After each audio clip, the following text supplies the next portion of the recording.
Good evening, sir. My name is Harnik Singh. Today I'm your IELTS test invigilator. Let's start with the test. Sure, sir. What's your name? My name is Arushi. Can I see your identification, Here please? it is, sir.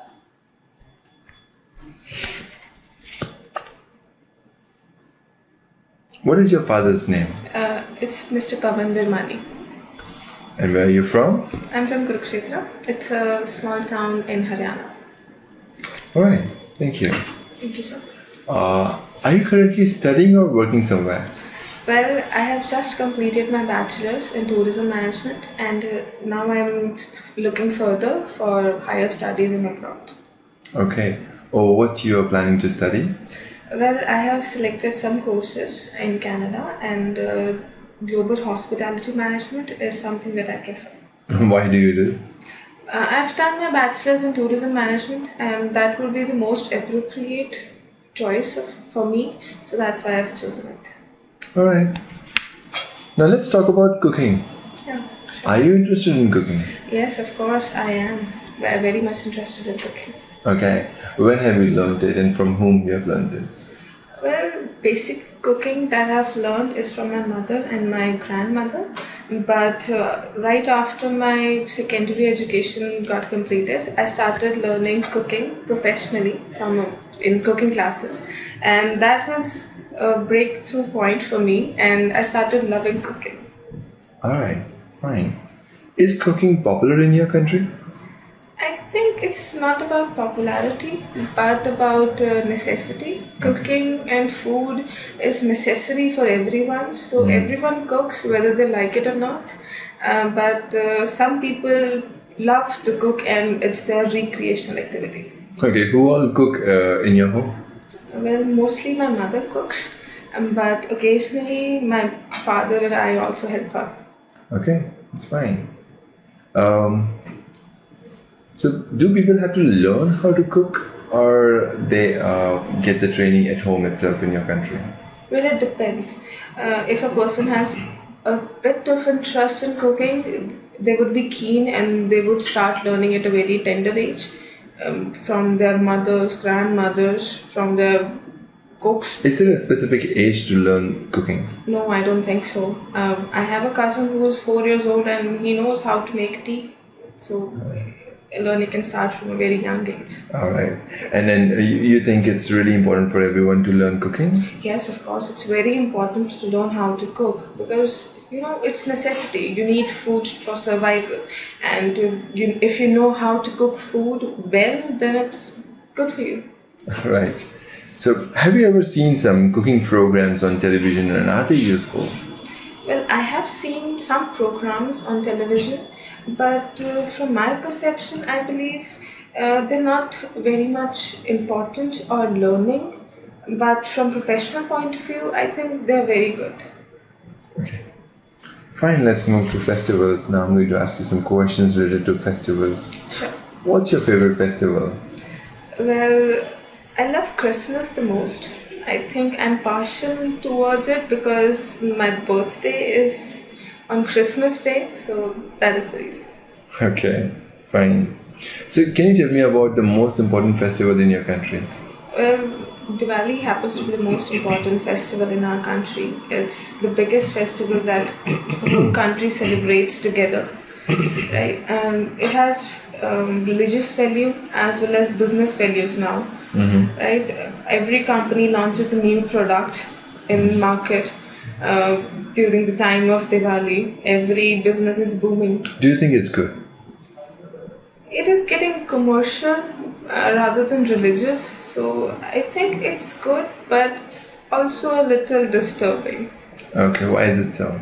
Because people are losing their culture a little bit because they're getting into commercial sides of the business. Who do you think is responsible for this and what should be done? Yeah, I think we humans are responsible for that, but I think that is how things are working right now, so you cannot stop it, but you have to be with it. Do you think it's going to change in future, if it's going to be? I hope it does change, but I don't see a scope for it to change. All right. Which festivals do you enjoy the most?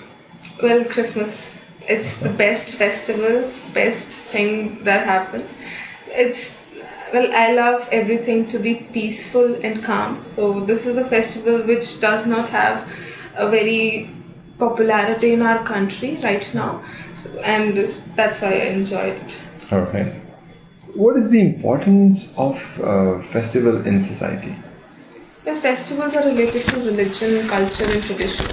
So, if a person or if society requires growth, then culture and tradition is something that every person should look upon.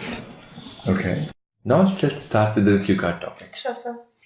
The topic you have to speak on is describe a long car journey. Now you have a minute of time to prepare on it. Sure, sir. And then you will have to speak on this topic for 1 to 2 minutes. Here are some hints given to you to help to plan this topic. And please don't write anything on this booklet.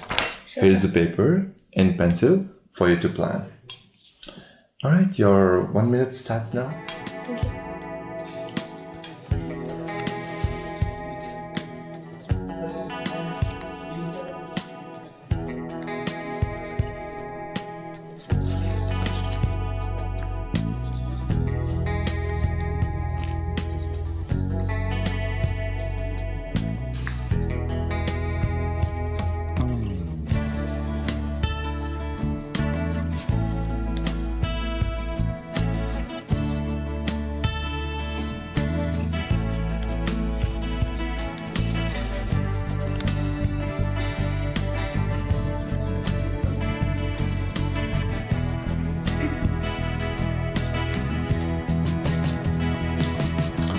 Are you prepared? Yes, sir.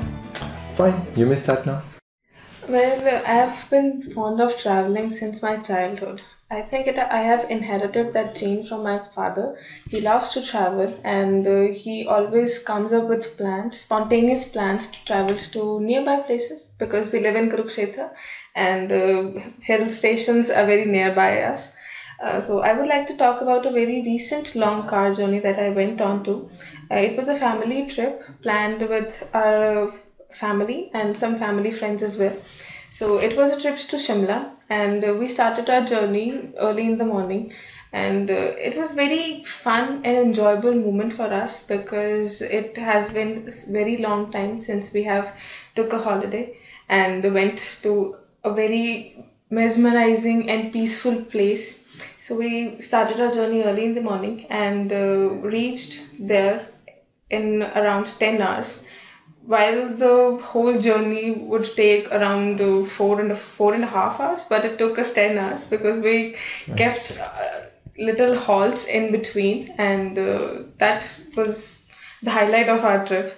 And it was very normal trip, I would say, because it was we were accompanied by our family and family friends, so elder people were with us, so we were not allowed to do much of a fun as we wish to do so.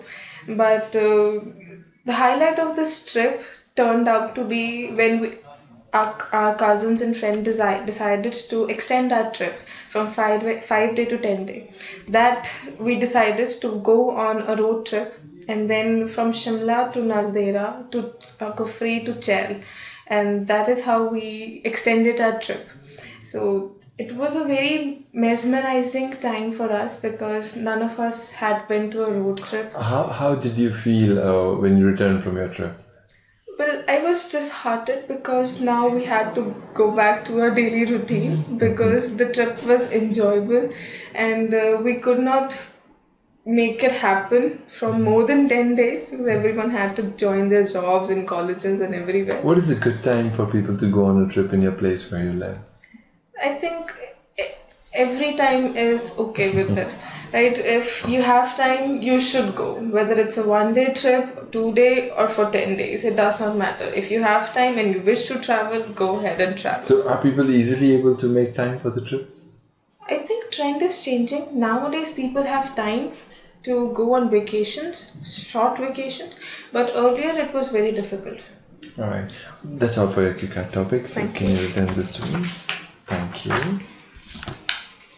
Alright, so I'm going to ask you some questions related to the journey, the car journey people make, and how do they travel. Sure. So, can you tell me what is the preferred mean of traveling in your place? Well, according to me and people I surround with, people always prefer their private conveyance, and because they have the authority to make halts in every place they wish to, but that restricts in public transportation. Okay, is it good thing that everyone wants to own a car? Well, personally, it's very good. It's good for the growth, but if we talk about it in the point of view of society or environment, it's not that healthy. So, what should be done to provide an awareness to people so that they don't go for car all the time? They want to travel to usual places. Well, I think only doctors or health institutions can make that happen. Government has taken some steps and introduced carpoolings. Public transportation has been better, and new modes are introduced. But people are neglecting that because they have money, because they have financial resources to themselves. So they are not paying attention to it because they can afford it. But if it comes to their health, and if they see the benefits of using environmental friendly vehicles, bicycles, e-rickshaws, or carpooling, something like Are that. these going popular in your place now? The Yes. bicycles, e-rickshaws? Yes, definitely. People in my family also are using bicycles to go to their workplaces. They are carpooling to distant places. So yes, it is. Do you think it's going to increase in future than what it is today? I think according to the scenario, it will increase, but nothing can be said. Alright. So, what's the difference between men and women's preference on traveling? I think it does not have to have anything with gender. If a person feels comfortable in traveling, they would go for private vehicles because they want comfort. Comfort is their priority. But if they're not comfortable with traveling or they don't like traveling, they will not travel to whether public transportation or private. It does not matter. It's Don't you think so that women prefer more comfort over men when it comes to traveling? No, I don't think so. Because people that I have seen or what I have observed in the area, that everyone has their own opinions and likes and dislikes. So it is not about the ratio what men or women like. We don't see too many women on the road on cycle than what we see men. Because it's not that safe. Our country is not that safe for girls to travel independently. Why is it so?